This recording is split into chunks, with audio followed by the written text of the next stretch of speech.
Hello everyone, welcome back to my channel. My name is Becca and today we are going to be talking about plants and money. So I know that talking about money can sometimes be uncomfortable, but I feel like it's a really important conversation to have because a lot of people don't talk about money because they think that it's a faux pas or it's wrong. And so as a result, there can be a lot of shame surrounding money, secrets, and just lots of things like that. So in the realm of plants and money, we are first going to be talking about why I feel it's important for me to share my experiences with money and plants and how much I spend on plants. And second, we are going to look at what I actually spend in a month on plants. And this is plants, plant stuff, and everything in between. So with that being said, if you are not subscribed to my channel, please go ahead and subscribe down below. I do have a goal to get to 50K. We are so close to that goal, so I would love if you would be a part of that journey, and check out my Instagram account if you haven't already. Also, if you can see the sun coming in behind me, I am not apologetic for the sun rays and that it might be a little bit blown out. I have not seen the sun in like 14 days or something crazy like that, and I'm just like absolutely thrilled that it decided to come out and say hi. And yeah, I feel so relieved to have some sun. So thank you, sun, for coming out, and let's do this. Okay, so first we're going to talk about the realities of spending money on plants and why I feel comfortable sharing what I spend and what I think of plant prices and all of that. So first of all, I feel like it's really important for me and possibly other creators to share what they spend on plants because it gives people watching a good perspective on what to expect when they get into the hobby. So normally when you get into a hobby, like for example, let me use sewing, okay? So when I started sewing, I had no idea that buying fabric was going to be so expensive. I thought to myself, well, if I could just make this thing by myself, like on my own, it would be so much cheaper than if I was to go out and buy it. You know, that is the mindset for DIY a lot of the time.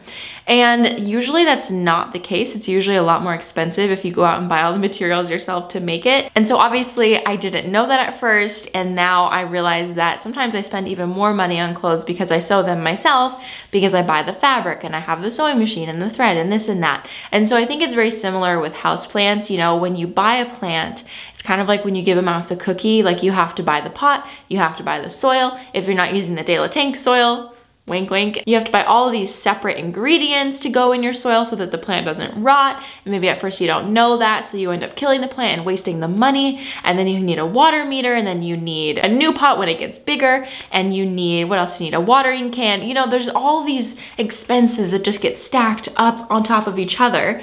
And it can be difficult to really understand what you're getting into financially when you start to collect houseplants, which sounds a little bit silly, but if you have suddenly gotten into houseplants, you will know that you've probably spent quite a bit of money, and A, you didn't expect that, or B, you're enjoying it, but maybe later on you'll realize like, oh my God, I spent a lot of money last month. So I feel like for creators, and I'll specifically talk about myself because obviously finances are very, very deeply personal, and I don't think that any creators should be shamed if they don't want to share what they spend on plants or whatever else. Like, it's literally their money, they can do whatever they want. But for me, I think it's important to share those things so that people know what they're getting into, and also more importantly, so that people understand what a good price looks like. So I talked about this on my podcast. I think it's gonna be coming out next week. I might be doing a little bit of a spoiler, but we talk a little bit about plant shopping, and well, we talk a lot about it. It's the entire episode. So we're talking about plant shopping. If you're not subscribed to my podcast, it's on pretty much every podcast player, always linked in the description box below. It's my podcast with Adam, Not Dude, and Nicole, My Clean Leaves, and we just chat once a week on Mondays. So go check it out if you want to hear more about this conversation. But basically something that I offered to the conversation that I'm remembering back now is all of us, like the three of us, have been collecting plants since early 2018. I think maybe even sooner for Nicole, like even earlier than me and Adam.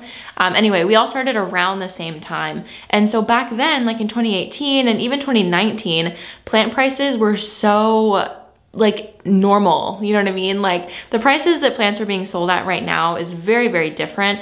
And that has so much to do with the demand and the supply chain, and also just like shady people getting into the hobby to make money. But that's besides the point. It's usually like just supply and demand is the cause of plant prices growing, like in general, I believe. But we were talking about how we know what a pothos cost in 2019, 2018 because we bought those pothos. We bought pothos for like $5 and now they're being sold for 10 to 15 or 20, or I saw a website selling it for like $100. You know what I mean? So people who are brand new to the hobby might not even know that that's a really strange and high price for a plant like a pothos or like aloe vera or snake plants or whatever it may be. You know what I mean? So I think it's extremely important that I share what I spend so that other people know what's a good price and what they can expect to find. And if they can't find that price, then they probably should keep looking. So I always, like, honestly, I pride myself on finding really great deals on plants and waiting it out. Like, I never buy a plant the first time I see it. Well, I can't say never actually, because I have like bought a plant suddenly, but it was usually a good price. But anyway, when it is a more expensive plant, I should say, you know, I usually don't buy the first one I see available, because if the price doesn't feel right, I'm not gonna spend my money on it because I know that I could find a different price somewhere else, even if it means I have to wait a little bit longer. So I think that's something that really like changed my view of houseplants and buying houseplants and finances surrounding houseplants, is remembering that this plant that I'm seeing either in front of me or online is not the only plant of that plant that exists. You know what I mean? So there will be another Philodendron varicosum, there will be another Alba monstera, and I don't need to drop $500 on a node that will probably rot in a greenhouse box. You know what I mean? So I don't know, it's just helpful to have that like that long, what is it? Like long-term reverse thought. What is that? Not foresight, but backsight. What is that called? For some reason, I can't think of these words in my videos anymore. What is that called? Anyway, you know what I mean. So it's helpful to have that long-term experience growing plants so I know what to expect. And so I use that to help you guys if you happen to be new to the hobby. And people before me even helped me with the same thing. Like people would comment on my YouTube videos who were older than me, and they'd say like, oh, I paid this much for that plant in like 1970, whatever. And it just like really puts perspective into how much plants prices change, and also how this is not the first time that plant prices have gone up and like price gouging. Like this is not the first time that's happened, and it won't be the last. Like honestly, plants come in and out of style pretty often. I think like every 20 years or so is something that I wrote about in my book. There is a brief section on like the history of houseplants. Book is linked down below in the description box if you're interested in that. It did come out a couple weeks ago. I'm obviously, well maybe not obviously, maybe you don't know, but with YouTube, since I have ads on my videos and I do brand deals sometimes, I show brands that I really enjoy. I get paid to do that. So it's not like I am sharing these things for free or I'm putting out my content and I'm not monetizing it. When I first started off, of course, I was doing those things, but now I've built an audience of people who really trust me. So with that, as just a good business practice, I have an entirely separate bank account for the money that I earn through those types of things. If you own a business, please, as soon as possible, separate your business income from your personal income. You know, even if you're making macrame hangers on the side or you're just doing like a side hustle thing, as soon as you possibly can, separate those two things financially. I work at an accounting firm and I deal with these things all the time. I'm not an accountant. I'm a marketing director at an accounting firm.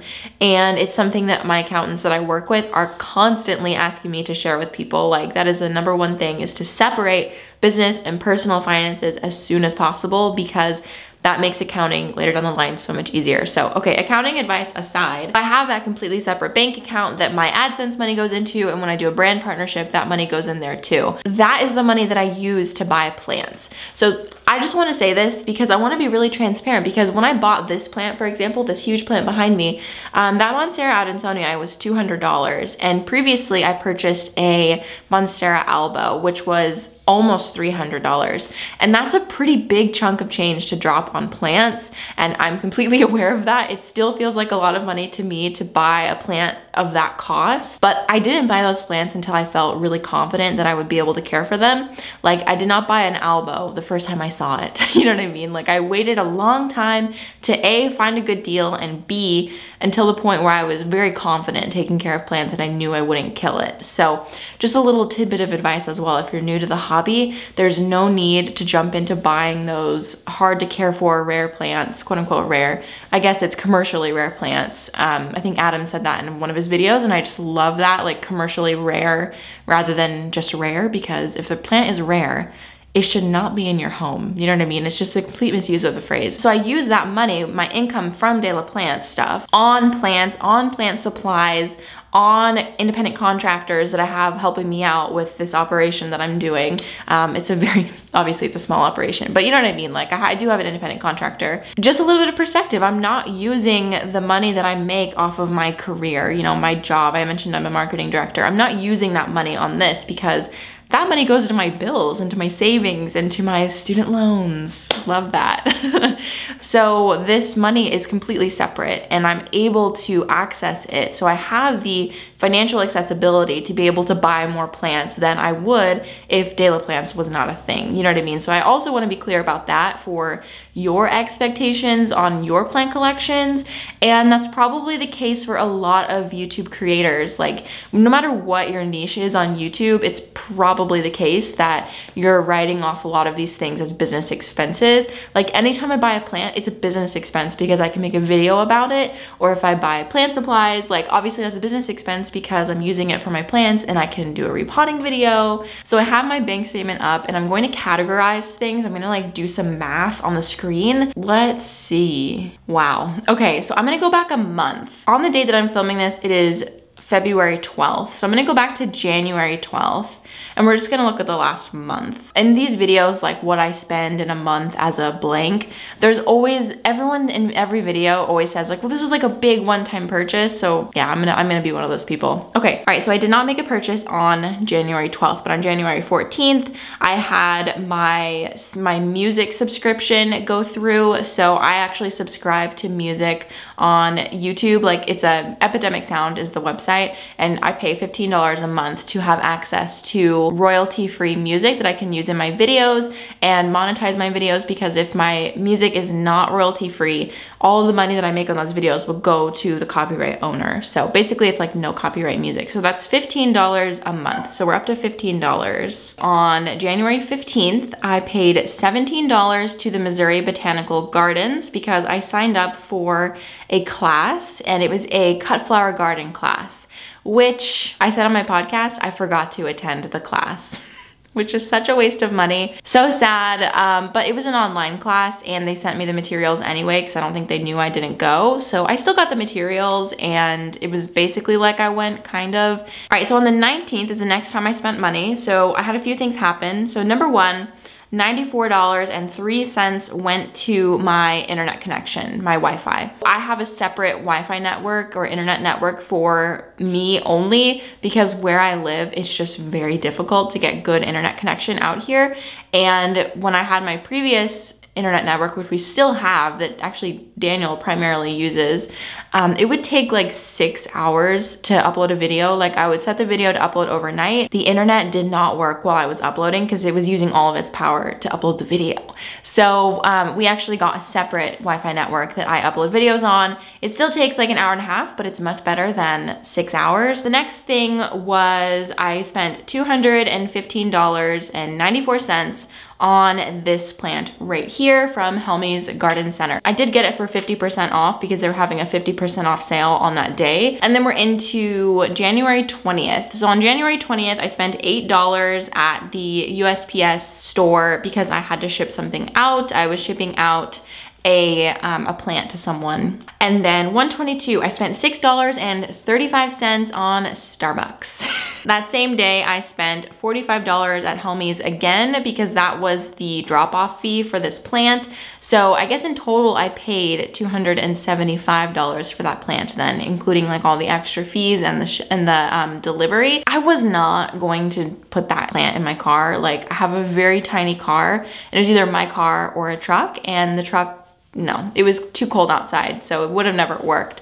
So I had to have them deliver it to me. $125, I filled up my car, so that was $15.63. I have a tiny gas tank, and the gas is very cheap here, so that was really nice. But I filled up my car and I paid for it on this card because I was going to visit a friend and we were going to be doing some plant shopping, of which I made a video, so business expense. Okay, so now we have a bunch of like plant payments because that day we went plant shopping. So the first place we went, Suburban Lawn and Garden, I spent $79.56, and I think that I bought quite a few plants. I think like 5 or 6 plants from there. Pretty good deal on 2/1. So now we're in February, we're coming to a close. I spent $36.54 on my water service. So we are getting distilled water delivered to us so that I can start using my humidifier, which is right here. I have the Levoit 6.4 liters, I think, humidifier. I really like it. I would like to get another one in this room possibly because it's still not very humid in here despite running it all day yesterday. I do want to try to shut the door to this room to see if that helps, but all in all, it did not really make it very humid in here. But when I was living in Tucson, pretty much what I would do is I would drive to, I could basically walk there, but I was not about to like carry 10 gallons of water. But basically, there was a gas station right next to my house that I would just drive over to really quick and fill up my water. And it costs $5 per 5-gallon bucket. So it'll be about the same price like after this, but I had to pay a little bit more to buy the bottles initially and just start the service. So going forward, it will only be about $12 total, and that's for the water and the delivery. So if you have a humidifier, you have to use distilled water in it, and I'm wearing pajama pants, don't judge me. And the reason for that is it will make your room really foggy and just like leave white dust everywhere because of the minerals and like fluoride in your tap water just gets dispelled into the air. So distilled water doesn't have those things. So, okay. Next is $354. So that was for WordPress. So that's my website maintenance. And then we have Adobe. So I edit all my videos with Adobe Premiere Pro, and I just use the Adobe suite for work and for daily plants like a ton. So I have an annual, or I guess like monthly subscription. No, I think it's I think it's like every 6 months or something, but that was $57.60. It's not $57 every month. That only comes up every once in a while. All right, we're almost done. So, okay, I paid $85 for a course. So there is someone who I follow on social media who is teaching a course that I really wanted to take. It's basically like a lifestyle and business course, and it's something similar to what you would find on Skillshare, but they didn't have it on Skillshare. They have it like on their own separate things. So I wanted to take the class really bad, so I signed up for that. I do also pay for Skillshare, but I don't know if that will come up in this video here. But in any case, I love to use Skillshare for that kind of stuff, and they are a sponsor of the channel. This video is not sponsored by them, but I do talk about them like once a month. But yeah, I really love using Skillshare, and like if people design a course, I love taking their courses because I always love taking classes and like continuing my education in any way that I can, especially if it's like an achievable way, because college is so expensive. If you like have heard me talk about it before, I want to go back to grad school, or I want to go to grad school. I have never been, but it's just so expensive and I'm already in debt, you know? I don't know what Leo is barking at. Hold on. And that is pretty much it. So I will have the final tally on the screen. I feel like I want to do this video again, like in the summer when I'm buying a lot of things for plants. But as of right now, like before I left Tucson, Tank's Green Stuff like really stocked me up on a bunch of soil stuff. So I haven't had to buy soil. I haven't had to buy additives because I'm using the tank soil. I haven't had to, I don't know, there's just a lot of things that I haven't had to buy, mostly because it's winter and I'm not doing a ton. So when it comes to spending money on plants and plant stuff, a lot of these things can be reused. You know, you're gonna have the plant for a long time, hopefully. You're going to be able to reuse the pots over and over again. The soil, you're gonna keep in the plant for a very long time, probably a year. And I don't know, just a lot of these things you can keep using over and over again. They're one-time purchases. Watering cans, shears, repotting mats, all of those types of things, you can buy those once and have them forever. So it does feel like a lot to buy initially, but I feel like it's kind of like tools. tools. Like once you have the tools, like you're all good. There's not much maintenance to do on them, and you can buy more if you want, but you don't necessarily have to. And something that I think is also really, really important to say is houseplants are expensive as you want them to be, and being a houseplant hobbyist is expensive as you want it to be. I have made a video in the past that was talking about like household items you can use for your plants, and that is honestly one of my favorite videos I've ever made because it just showed like how crafty you really can be with things that you already have, and you don't have to go above and beyond and spend all this money on plants. I mean, we saw like most of the expenses that I just talked about were related to my business and like not really plants at all. For me, not every month looks like this. I mean, I think that's pretty obvious, but I would like to do this again in the summer, like when I get my outdoor garden started, because your girl is gonna be spending a lot of money on tools and plants and seeds and all these things to get that started, and I'm very excited for that journey, but I just know it's gonna be an investment. So yeah, owning plants is a lot like owning tools. Like it's an investment. Wow, that was a great analogy, Becca. It's an investment, but now you have all those things, you know what I mean? Like when people make DIY videos, you're like, okay, but like how much did it really cost? Because you already had all those tools. Like if I didn't have those tools, I'd have to go buy those things. So just something to also consider, you know what I mean? But anyway, that is going to be the money chat for, I guess, my first money chat on my channel. I hope that you enjoyed it. I hope that you enjoyed some transparency and just some realistic expectations on what, you know, spending money on plants looks like.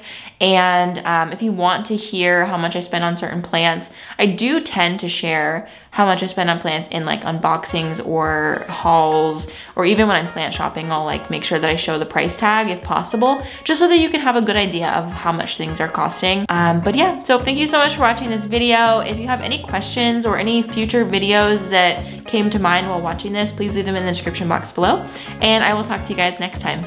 Bye.